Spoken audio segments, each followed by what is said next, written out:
الہی کے لیے سورہ یاسین شریف پڑھے، حدیث مبارکہ میں اس کی کیا فضیلت آئی۔ آپ جو رضا الہی کے لیے سورہ یاسین پڑھے اس کے گزشتہ گناہ بخش دیے جائیں گے۔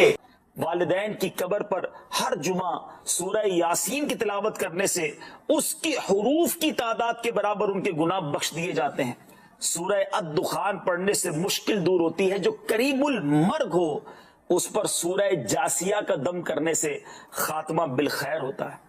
سورہ حجرات کا پڑھنا اور دم کر کے پینا گھر میں خیر و برکت کے لیے مفید ہے۔ کریم فرقان حمید کی تو کیا شان ہے۔ انشاءاللہ آج کچھ قرآن پاک کی جو تاثیر ہے، انشاءاللہ اس پروگرام میں ہم قرآن پاک کی ان آیتوں کے بارے میں بھی جانیں گے جس میں رب عز و جل نے ایمان والوں سے ڈائریکٹلی بات کی ہے۔ آپ کو پتہ ہے قرآن میں more than 6600 آیات ہیں، مگر 89 آیتیں وہ ہیں اپروکسیمیٹلی جس میں اللہ کریم نے ہم سب سے براہ راست بات کی ہے۔ یا ایہا الذین آمنو کہہ کر، اے ایمان والو کہہ کر اللہ نے مجھ سے اور آپ سے کیا بات کی ہے، کم از کم وہ تو ہم جان لیں۔ تو انشاءاللہ قرآن کی باتیں ہمارا جو ٹاپک ہوگا اس میں ہم یہ آیتیں بھی کور کریں گے۔ تقریباً قرآن پاک میں 100 کے قریب واقعات ہیں، اسٹوریز آف قرآن ہیں، ہم انشاءاللہ وہ بھی گریجولی کور کریں گے۔ ویسے میں مشورہ دوں گا، یہ بیان تو ظاہر ہے کہ اللہ نے چاہا مہینوں چلتے رہیں گے اور اس میں جا کے چیزیں جا کے کور ہوں گی، لیکن اگر آپ واقعی قرآن کے ایسنس کو لینا چاہتے ہیں تو ان دو چیزوں کو پڑھ لیں۔ 89 قرآن کی آیتیں جس میں اللہ نے ڈائریکٹلی مجھ سے اور آپ سے بات کی ہے، اور قرآن کے 100 واقعات۔ اچھا، ان دونوں کو الحمدللہ علماء کرام نے ہمارے لیے آسان کر کے قرآن سے ایکسٹریکٹ کر کے الگ کتابیں دے دی ہیں۔ ایک کتاب کا نام ہے اے ایمان والو، یہ کتاب بھی آپ دعوت اسلامی .net سے فری ڈاؤن لوڈ کر سکتے ہیں، اور ایک کتاب کا نام ہے عجائب القرآن غرائب القرآن، یہ قرآن کے واقعات ہیں۔ یہ دونوں کتابیں بہت بڑی نہیں ہیں، اگر آپ روز آدھا گھنٹہ دے دیں تو ایک آیت پڑھ لیں، ایک واقعہ پڑھ لیں، آپ انجوائے بھی کر رہے ہوں گے، قرآن انڈرسٹینڈ بھی کر رہے ہوں گے، قرآن کا میسج ڈائریکٹلی لے رہے ہوں گے۔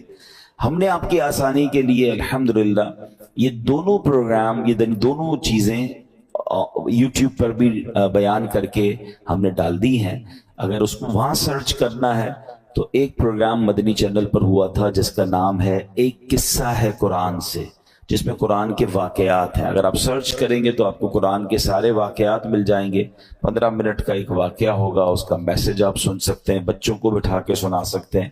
اور سیکنڈ ہمارا پروگرام تھا جس کا نام تھا اللہ کا پیغام مومنوں کے نام، جس میں یہ اے ایمان والو آیتیں وہ بھی آپ سرچ کر سکتے ہیں۔ تو بہرحال اللہ کرے کہ ہم قرآن پڑھنے والے، قرآن سمجھنے والے بنے۔ آج قرآن کتنی تاثیر رکھتا ہے، آج جو ٹاپک ہے قرآن کتنا امپیکٹ ڈالتا ہے، قرآن کیا کمال کی کتاب ہے، اس بارے میں انشاءاللہ چند باتیں میں عرض کرتا ہوں۔ حضرت جبیر بن مطعم رضی اللہ تعالیٰ عنہ صحابی رسول ہیں، آپ نے فتح مکہ سے پہلے اسلام قبول کیا، مدینہ منورہ میں رہتے تھے، وہیں آپ نے وفات پائی۔ آپ رضی اللہ تعالیٰ عنہ اپنے اسلام قبول کرنے کا واقعہ بیان کرتے ہیں کہ کیسے اسلام قبول ہوا ان کا۔ کہتے غزوہ بدر میں جو غیر مسلم قید ہو گئے تھے، میں اہل مکہ کی طرف سے ان قیدیوں کے لیے نیگوشیشن کرنے کے لیے مدینہ منورہ آیا تھا۔ جب یہاں پہنچا تو مغرب کا وقت تھا، جناب رسول اللہ صلی اللہ علیہ وسلم مغرب کی نماز پڑھا رہے تھے۔ آپ علیہ الصلوۃ والسلام کی آواز مبارک مسجد کے باہر سے سنائی دے رہی تھی۔ نبی پاک سورہ والطور کی تلاوت فرما رہے تھے، میں بھی قرآن پاک کی تلاوت سننے لگا۔ مسلمان نہیں تھے مگر نبی پاک کی زبان سے قرآن کی تلاوت، کہتے ہیں بڑا انسپائرڈ ہوا اور میں بھی تلاوت قرآن سننے لگا۔ زبان محبوب خدا کی تھی اور کلام رب رحمان کا تھا۔ بس پھر کیا تھا، وہ قرآن کی آیتیں دل میں تاثیر کا تیر بن کر اترتی چلی گئیں، اور جب نبی پاک اس آیت پر پہنچے، ان عذاب ربک لواقع ما لہ من دافع، بے شک تیرے رب کا عذاب ضرور واقع ہونے والا ہے، اسے کوئی ٹالنے والا نہیں۔ ان آیات کو سن کر میرا دل ایسے ہو گیا جیسے ابھی پھٹ جائے گا، مجھے یوں لگا کہ میں قدم بھی نہیں اٹھا سکوں گا، اس سے بھی پہلے ہی مجھ پر عذاب برس جائے گا۔ پس میں نے اللہ پاک کے عذاب سے ڈر کر اسی وقت ایمان قبول کر لیا۔ قرآن اپنا امپیکٹ رکھتا ہے، قرآن اپنی تاثیر رکھتا ہے۔ بات یہ ہے کہ صحیح پڑھنے والا ہو، انڈرسٹینڈ کرنے والا ہو، دل کی دنیا بدل دیتا ہے۔ اور ایسے بے شمار واقعات ہیں۔ یاد رہے قرآن میں عجیب تاثیر ہے، یہ پیارا کلام دلوں کو نرم کرتا ہے، بھٹکے ہوئوں کو راہ ہدایت دیتا ہے، اس میں اگلے پچھلوں کی خبریں ہیں، یہ اللہ پاک کی مضبوط رسی ہے، یہ حکمت والا کلام ہے۔ حدیث پاک میں ہے قرآن کی برکت سے خواہشات مٹتی ہیں، قرآن کے عجائبات ختم نہیں ہوتے۔ قرآن کریم کے مطابق کوئی بات کرے وہ سچا ہے، جس نے قرآن پر عمل کیا وہ ثواب پائے گا، جو قرآن کریم کے مطابق فیصلہ کرے وہ انصاف کرنے والا ہوگا، اور جو قرآن کریم کی طرف بلائے ضرور وہ سیدھی راہ کی طرف بلانے والا ہوگا۔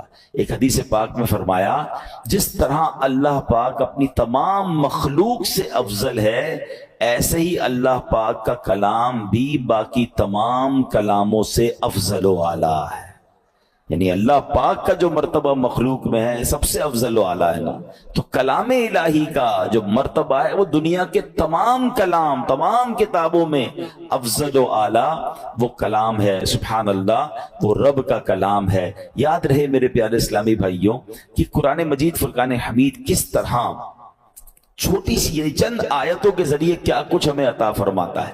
حضرت زید بن اسلم رضی اللہ تعالیٰ عنہ سے روایت ہے، ایک مرتبہ ایک شخص بارگاہ رسالت میں حاضر ہوا، پیارے آقا سید الانبیاء صلی اللہ تعالیٰ علیہ وسلم نے ایک صحابی رضی اللہ تعالیٰ عنہ کو فرمایا اس نئے آنے والے شخص کو قرآن کریم سکھاؤ۔ اس صحابی نے اس شخص کو سورہ زلزال سکھانا شروع کی۔ جب انہوں نے سورہ زلزال کی 7ویں آیت سکھائی تو وہ شخص کہتا ہے بس اب مجھے کافی ہے، 7 آیتیں سیکھ لی ہیں، بہت ہے۔ ان صحابی نے بارگاہ رسالت میں عرض کیا کہ حضور انہوں نے صرف 7 ہی آیتیں سیکھی ہیں اور کہتے ہیں مجھے کافی ہے۔ نبی پاک علیہ الصلوۃ والسلام نے فرمایا اسے چھوڑ دو، اسے فقاہت یعنی دین کی سمجھ مل گئی ہے۔ یعنی 7 آیتیں سیکھ کر، کیونکہ آیتیں تو قرآن کی ہر آیت میں خزانہ ہے نا، جس نے دل سے سیکھ لیا، سمجھ لیا، میسج آف قرآن لے لیا، وہ 7 آیتیں اس کے لیے زندگی بھر کے لیے کافی ہو جاتی ہیں۔ تو قرآن ایسا خزانہ ہے، سبحان اللہ، میرے رب کا کلام ہے قرآن، واہ کیا بات پیارے قرآن کی، مصطفیٰ پر ہوا ہے یہ نازل، اس میں ہر شے کا ہے بیان شامل، سب سے افضل کتاب ہے قرآن، واہ کیا بات پیارے قرآن کی۔ اے میرے پیارے اسلامی بھائیوں، ایک بڑا ہی کمال کا واقعہ جو میں بات کر رہا ہوں نا کہ قرآن دلوں کی دنیا کیسے بدلتا ہے۔ اللہ کرے میں اور آپ قرآن سے دوستی کر لینا تو توبہ کرنے کے لیے، سدھرنے کے لیے، اللہ کی طرف رجوع لانے کے لیے قرآن کیا کمال کا کردار ادا کرتا ہے۔ حضرت ابو ہاشم رحمۃ اللہ تعالی علیہ فرماتے ہیں ایک مرتبہ میں بصرہ جانے کے لیے ایک کشتی میں سوار ہوا، اس کشتی میں ایک مرد بھی تھا، اس کی کنیز بھی تھی۔ ان کا پلان کچھ اور تھا، برے کام کرنے کا پلان تھا۔ وہ کہتے جب کشتی آگے بڑھی تو اس مرد نے اپنی کنیز سے کہا ذرا شراب نکالو، شراب لائی گئی۔ وہ مرد کشتی میں بیٹھ کے شراب پینے لگا، اپنی کنیز کو کہا کچھ گانا سناؤ، وہ کنیز جو ہے وہ گانا گانے لگی۔ اب تھوڑی دیر بعد انہوں نے مجھے دیکھا، ابو ہاشم رحمۃ اللہ تعالیٰ کہتے کہ آپ یہ گانا گا رہی ہے، آپ کے پاس اس سے اچھی کوئی چیز ہے؟ وہ اللہ والے تھے، انہوں نے ان کے سامنے قرآن پڑھنا شروع کیا۔ اب قرآن میں جو ردھم ہے، قرآن میں جو خوبصورتی ہے، قرآن جو دلوں کو امپیکٹ ڈالتا ہے، کیا خوبصورت آیتوں کو انہوں نے انتخاب کیا۔ انہوں نے قرآن پاک کی سبحان اللہ کون سی سورہ پڑھی؟ سورہ تکویر۔ یہ ہلا دیتی ہے سورت، اگر سمجھ کے پڑھے نا بندہ کہ جس میں کس طرح قیامت کا رب نے بیان کیا۔ 30ویں پارے میں یہ سورت ہے، آپ نے تلاوت شروع کر دی، اذا الشمس کورت واذا النجوم انکدرت واذا الجبال سیرت۔ ترجمہ کیا ہے اس کا؟ جب سورج کو لپیٹ دیا جائے گا اور جب تارے جھڑ پڑیں گے اور جب پہاڑ چلائے جائیں گے۔ ان آیات کو سن کر وہ شخص رونے لگا، جو شراب پی رہا تھا وہ فوراً کپ کپی تاری ہو گئی، رونے لگا۔ حضرت نے جب یہ آیت تلاوت کی وَإِذَا الصُّحُفُ نُشِرَتْ، اور جب نامہ اعمال کھولے جائیں گے تو وہ کہنے لگا اے کنیز میں تجھے اللہ پاک کی رضا کے لیے آزاد کرتا ہوں، اس شراب کو بہا دو۔ پھر اس نے مجھے قریب بلایا اور کہنے لگا میرے بھائی تم کیا کہتے ہو، کیا اللہ پاک میری توبہ قبول فرمائے گا؟ اللہ اکبر، اللہ والے تھے، کیا جواب بھی قرآن سے ہی دیا اور قرآن کی وہ آیت تلاوت کی، ان اللہ یحب التوابین ویحب المتطہرین۔ سبحان اللہ۔ ترجمہ کنز العرفان، بے شک اللہ بہت توبہ کرنے والوں سے محبت فرماتا ہے اور خوب صاف ستھرے رہنے والوں کو پسند فرماتا ہے۔ بس اس شراب پینے والے گانے باجے میں منہمک شخص نے جب یہ سنا کہ رب توبہ کرنے والوں کو قبول فرماتا ہے، محبت فرماتا ہے، چلتی کشتی میں اس بندے نے اللہ سے توبہ کر لی۔ تو اے میرے پیارے اسلامی بھائیوں، قرآن اس طرح دلوں پر اثر ڈالتا ہے۔ یاد رہے قرآن کا ایک نام حکمت بھی ہے، یعنی یہ وہ کتاب ہے جس کو پڑھنے سے حکمت و دانائی ملتی ہے۔ قرآن کریم کا ایک نام صراط مستقیم ہے، یعنی وہ کتاب ہے جو بھولے بھٹکوں کو سیدھے رستے کا مسافر بناتی ہے۔ قرآن کریم کا ایک نام نور ہے، یعنی وہ عظیم کتاب ہے جو نور بانٹتی اور دلوں کو روشن کرتی ہے۔ ایک صحابی رسول ہیں حضرت ثابت بن قیس رضی اللہ تعالیٰ عنہ، ان کا گھر جو ہے وہ رات بھر چمکتا رہتا تھا، روشن رہتا تھا۔ آج کل تو ہمارے گھروں میں لائٹیں ہوتی ہیں، اس زمانے میں تو لائٹیں نہیں ہوتی تھی، لوگ رات کو چراغ بند کر دیتے تھے کیونکہ رات کو لائٹ کی ضرورت نہیں ہوتی تھی۔ تو لوگ حیران ہوتے تھے کہ حضرت ثابت بن قیس کا گھر کیوں چمکتا ہے۔ سرکار دو عالم علیہ الصلوۃ والسلام کی بارگاہ میں گئے کہ حضور رات بھر ثابت بن قیس کا گھر جگمگاتا ہے۔ اچھا صحابہ بھی کمال کے تھے نا، whenever they want to ask something, any unusual thing، وہ کہیں اور نہیں جاتے تھے، وہ جناب رسول اللہ صلی اللہ علیہ وسلم کی بارگاہ میں جاتے تھے۔ ان کو پتا تھا یہاں سے بڑا پیارا جواب مل جائے گا۔ سرکار دو عالم علیہ الصلوۃ والسلام نے فرمایا یقیناً ثابت بن قیس رات کو سورہ بقرہ کی تلاوت کرتے ہوں گے۔ صحابہ گئے، جا کر پوچھا، ثابت بن قیس نے کہا کہ ہاں میں واقعی گھر میں رات کو سورہ بقرہ کی تلاوت کرتا ہوں۔ تو یہ ہے قرآن، یہ ہے قرآن کا نور۔ سبحان اللہ۔ چھوڑو یہ ظلمتوں کے شکوے کرو نہ ہر دم، چھوڑو یہ ظلمتوں کے شکوے کرو نہ ہر دم، ہے روشنی کی خواہش قرآن پڑھ کے دیکھو۔ تو قرآن پاک کی کیا بات ہے۔ اب قرآن پاک جہاں طبیعتوں پر اثر ڈالتا ہے، انسان کی کیفیتوں پر اثر ڈالتا ہے، وہ قرآن کریم امراض کو بھی دور کرتا ہے۔ جی ہاں، قرآن کریم باطنی امراض کو بھی دلوں کے صاف کرتا ہے، جسمانی امراض کو بھی کیسے دور کرتا ہے۔ ذرا سنیے گا، قرآن میں اللہ فرماتا ہے یا ایھا الناس قد جاءتکم موعظۃ من ربکم وشفاء لما فی الصدور۔ ترجمہ کنز العرفان، اے لوگو تمہارے پاس تمہارے رب کی طرف سے نصیحت اور دلوں کی شفا آ گئی۔ مشہور مفسر قرآن حکیم الامت حضرت مفتی احمد یار خان نعیمی رحمۃ اللہ تعالی علیہ اس آیت کے تحت فرماتے ہیں قرآن کریم رب کی طرف سے بندوں کی روحانی پرورش کا ذریعہ ہے۔ دل کی بیماریاں جو ان پٹ ہوتا ہے نا، دل کی جو باطنی بیماریاں ہیں، فرمایا جہالت، شک، شرک، نفاق، برے عقیدے، برے اخلاق، حسد، کینہ، ہوس، دنیا کی حرص، عداوت، یہ تمام گناہ جو ہیں ان قرآن کریم ان سب کی اصلاح کرنے والا ہے۔ اللہ کرے کہ ہم قرآن کو پڑھیں اور دل سے پڑھیں، انڈرسٹینڈ کرنے کی کوشش کریں کیسے امپیکٹ ڈالتا ہے۔ ایک اور واقعہ سنیں۔ اللہ ان توبہ کرنے والوں کے صدقے ہمیں بھی سچی توبہ عطا فرمائے۔ علامہ ابن جوزی رحمۃ اللہ تعالی لکھتے ہیں ایک عبادت گزار بزرگ تھے، 40 سال تک بر اعظم افریقہ کا بڑا مشہور ملک سوڈان، وہاں ایک غار میں رہ کر اللہ کی عبادت کرتے تھے۔ کہتے ہیں میں اس غار میں تھا تو ایک شخص اس غار میں آ گیا اور اس کے پاس کھانا بھی تھا، شراب بھی تھی۔ وہ آ کر بیٹھ گیا، اس نے مجھے دیکھا نہیں، میں اسے نظر نہیں آ رہا تھا، تو اس نے شراب پینا جب جیسے ہی شروع کی، برتن اٹھایا تو میں نے اونچی آواز میں قرآن پاک کی یہ آیت تلاوت کی۔ یہ آیت جو ہے نا کئی لوگوں کی توبہ کا سبب بنی ہے۔ بڑے بڑے بزرگ جو ہیں، جو بدلے ہیں، جو ان کی لائف کا ٹرننگ پوائنٹ تھا نا، وہ یہ ایک قرآن پاک کی آیت ہے۔ کبھی موقع ملا تو میں انشاءاللہ اس آیت کو مزید اس کے واقعات بیان کروں گا۔ حضرت کہتے ہیں کہ میں نے اس شرابی کے سامنے غار میں بیٹھ کر قرآن کی آیت پڑھی۔ ذرا اس آیت کا ترجمہ بھی سنیے گا۔ آیت کیا ہے؟ پارہ 27 ہے، سورہ حدید آیت نمبر 16۔ اللہ فرماتا ہے الم یأن للذین آمنوا ان تخشع قلوبہم لذکر اللہ، کیا ایمان والوں کے لیے ابھی وہ وقت نہیں آیا کہ ان کے دل اللہ کی یاد اور اس کے حق کے لیے جھک جائیں؟ کیا اب بھی وہ وقت نہیں آیا؟ قرآن نے گویا ہلایا ہے، جھنجھوڑا ہے۔ اب اس زمانے کے لوگ تو عربی سمجھتے تھے، تو وہ کہتے ہیں جیسے ہی میں نے وہ آیت پڑھی تو نوجوان رک گیا شراب پینے سے، دائیں بائیں دیکھا، اس کو کوئی نظر نہیں آیا۔ جیسے ہی دوبارہ اس نے برتن شراب کا اٹھایا، میں نے پھر یہ آیت پڑھی الم یأن للذین آمنوا ان تخشع قلوبہم لذکر اللہ، کیا ایمان والوں کے لیے ابھی وہ وقت نہیں آیا کہ ان کے دل اللہ کی یاد اور اس کے حق کے لیے جھک جائیں؟ اب کی بار تو جب قرآن کریم اس نے سنا تو اس کے دل میں یہ باتیں تاثیر کا تیر بن کر اتر گئی، ہاتھ سے شراب گر گئی اور کہنے لگا بلا واللہ قد آن، کیوں نہیں، خدا کی قسم وہ وقت آ گیا ہے، میرا دل اللہ کی طرف جھک گیا ہے۔ بس یہ کہتا جا رہا تھا، وہ غار سے نکل گیا۔ وہ بزرگ کہتے ہیں پیچھے پیچھے چلنے لگا کہ دیکھوں اب اس کی توبہ کیا رنگ لاتی ہے۔ اس کی زبان پر ایک ہی جملہ ہے بلا واللہ قد آن، کیوں نہیں، خدا کی قسم توبہ کا وقت آ گیا ہے۔ بزرگ کہتے ہیں اسی کیفیت میں جا رہا تھا، آگے بہت بڑا دریا آ گیا، مگر وہ اپنی کیفیت میں تھا، بغیر سوچے سمجھے دریا پر پیر رکھا، مگر میں دیکھ کر حیران ہو گیا کہ وہ دریا کے اوپر سے چلتا ہوا نکل گیا۔